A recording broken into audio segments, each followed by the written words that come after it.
Dneska vás vezmeme do města. Navštívíme totiž Mariánské Lázně. Vítejte. Mariánské Lázně leží v okrese Cheb v Karlovarském kraji. Nacházejí se zhruba 30 km jihovýchodně od Chebu. Jde o nejmladší lázeňské město ze slavného českolázeňského trojúhelníku. My v Mariánských Lázních navštívíme několik pramenů a projdeme si i lázeňskou kolonádu včetně lázeňského parku. Vzhledem k tomu, že výlet se dá různě kombinovat, výlet trasy a míst k navštívení necháme zcela na vás. A naše putování po pramenech začne tady. U lesního pramene. Minerální voda z lesního pramene obsahuje hodně bikarbonátu a sodíku, působí mukolyticky, to znamená, uvolňuje hlen z dýchacích cest a usnadňuje vykašlávání. Mezi jeho další schopnosti patří rozpouštění ledvinových kamenů z kyseliny močové. Slané prameny byly využívány v oblasti Mariánských Lázní už od 12. století klášterem v osadě Teplá. Původně byly využívány zejména k získávání soli. O založení lázní se zasloužil až v roce 1779 doktor Johann Josef Neher. K dalšímu rozvoji lázní došlo na začátku 19. století zásluhou opata Karla Kašpara Reitenbergera, který zahájil výstavbu lázeňských domů a pavilonů. Pak město mělo divokou éru po odsunu německých obyvatel po druhé světové válce a situace se zlepšila až po roce 1989. Dnes se v Mariánských Lázních léčí několik chorob. Od roku 2021 jsou Mariánské Lázně spolu s dalšími evropskými lázeňskými místy na seznamu světového kulturního dědictví UNESCO.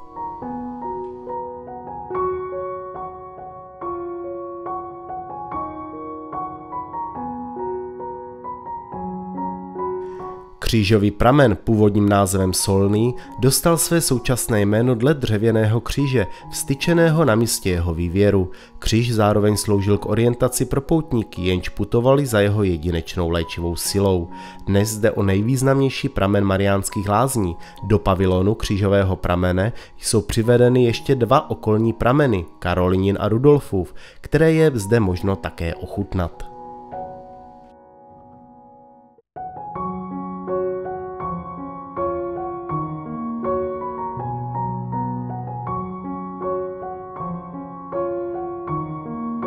Novobarokní kolonádu Maxima Gorkého nechal postavit v letech 1888 až 1889 opat kláštera Teplá. Jde o jednu z původních dochovaných lázeňských kolonád v Evropě. Její rekonstrukce proběhla v letech 1973 až 1981. Ještě nutno dodat, že kolonáda byla vybudována podle projektu architekta Hanse Mikšeho a Juliána Nidzelského. Konstrukce byla odlita v železárnách v Blansku a dokonce hrozilo, že za druhé světové války bude kolonáda rozebrána a konstrukce přetavena k výrobě zbraní. Dnes je kolonáda symbolem Mariánských Lázní, jinak kolonáda dostala jméno Maxima Gorkého až v 50. letech 20. století. 1. července 2010 se kolonáda stala národní kulturní památkou České republiky. Fontána byla navržena akademickým architektem Pavlem Mikšíkem. Do provozu byla uvedena 30. dubna roku 1986. Od srpna 2024 do konce dubna 2025 proběhla rekonstrukce fontány a dnes se pyšní více než 250 tryskami s maximálně 6 metrů vysokým střikem. Společně s produkcí hudby vytváří zajímavé kombinace, včetně barevného osvětlení. Pokud vás zajímá, jak takové představení zpívající fontány vypadá, podívejte se na naše bonusová videa, odkaz na ně najdete v popisku tohoto videa.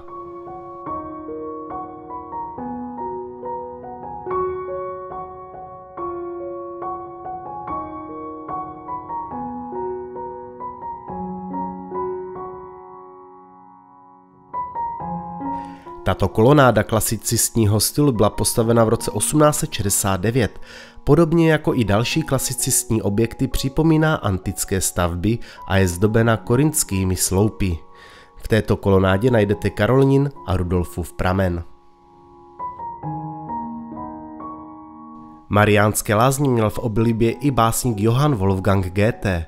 Mariánské lázně také navštívilo spoustu hudebních umělců. Dnes v Mariánských lázních funguje i symfonický orchestr, který pravidelně pořádá koncerty na kolonádě. Balbínův pramen byl v roce 1921 zachycen a veden potrubím do lázní.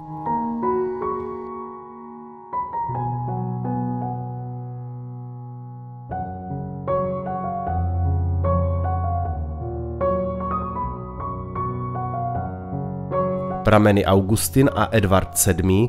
Byly nově vyvedeny do společného veřejného pítka. Mají silně mineralizovanou vodu a zajímavostí je, že jsou čerpány z velké hloubky až 76 metrů.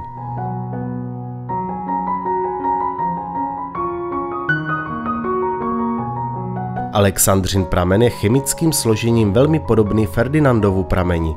Dříve zde vyvěral Alfrédův pramen, který kvůli slabé vydatnosti postupně zanikl. Vývěry obou pramenů byly od sebe vzdálené pouze 120 cm.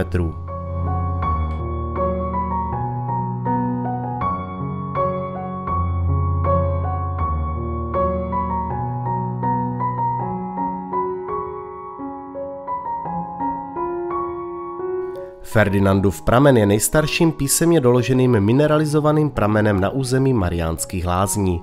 Je to zemitá železnatá kyselka s menším obsahem minerálních látek a vysokým obsahem vápníku.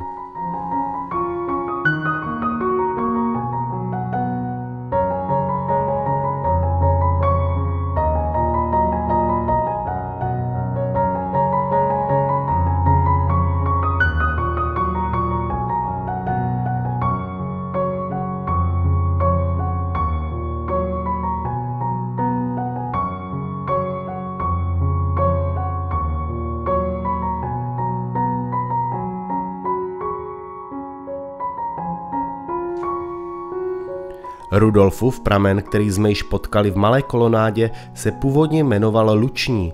Nazván byl dobově podle korunního prince a čekatele na trůn Rudolfa.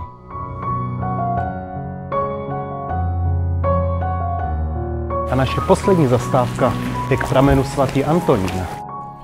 Antonínův pramen dlouhou dobu vytékal anonymně. Své jméno dostal až později. V roce 1790 byl postaven kostel svatého Antonína z Padovy v Ušovicích a jeho jméno se přeneslo na pramen, který sem byl doveden za první republiky z výše položeného lesa. Kolem Mariánských lázní se nacházejí i ještě další prameny a zajímavá místa, ale jejich prozkoumání necháme na vás. Nezapomeňte se podívat i na naše bonusová videa k tomuto dílu, odkaz na ně najdete v popisku tohoto videa. No a to je dnes z Mariánských lázní vše.